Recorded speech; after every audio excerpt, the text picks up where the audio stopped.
It's Bread and Jam Sundays at Dazzle. I went to her house, but the sea was out. We all need some help, and we all need some love. Early in the morning, and I couldn't get right. The sound on stages is nostalgic now. A sound the pandemic put in the past.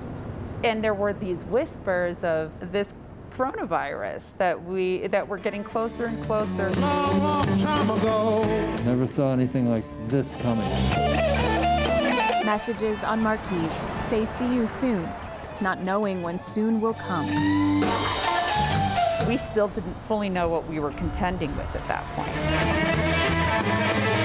It's estimated more than 31,000 Colorado jobs were lost in the performing arts industries between April and July.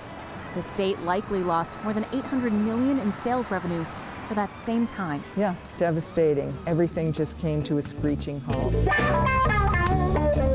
Public health measures to stop the spread of COVID-19 closed classic venues.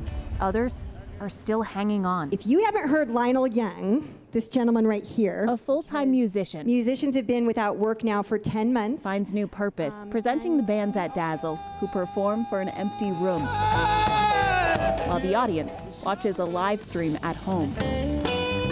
Matthew Ruff pays the musicians with donations and continues to navigate the complicated and sometimes strange new rules. When we first reopened in June, horn players were not allowed. Whoever made the regulations assumed that there was spittle or whatever coming through a horn when somebody plays it, even though that's not actually the case. All sounds are welcome now. Not every stage is making them.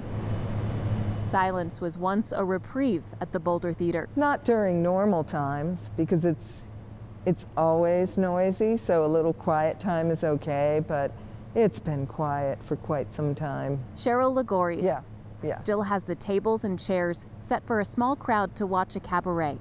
But even that went away in November when COVID-19 cases surged again. I think it's been a real hole in people's hearts, the people that really connect with the live music experience. She hopes to do more than survive in silence, and she's not alone. He was the independent promoter in the Denver area when I moved here in the early 90s. There's been a lot of bad bands that have played this bar, there's no doubt about that. Lions Lair on Colfax Avenue hasn't had a band since March. A lot of people start playing here, I know. I remember seeing Nathaniel Rateliff playing here with his old band, Born in the Flood. But in order for those musicians to get noticed, stages like Doug Kaufman's have to stick around. You know, we're allowed to have 25 people in here, which doesn't make a very big difference, but This place needs people packed in to make money again. So this staple on Colfax will stay closed. As another, a few miles down the road, prepares to open. Our idea of normal is not coming back anytime soon. Without knowing when normal could return, executive producer Helen Murray I want to tell as many stories as possible. reinvented her season of shows at the Aurora Fox Theater. I made a commitment to myself. I was like, we are going to figure out a way to reopen. I know I will have to be masked to do it. And so I bought this before I even had written the first page of our reopening plan. She wore it when they opened a socially distanced show in September.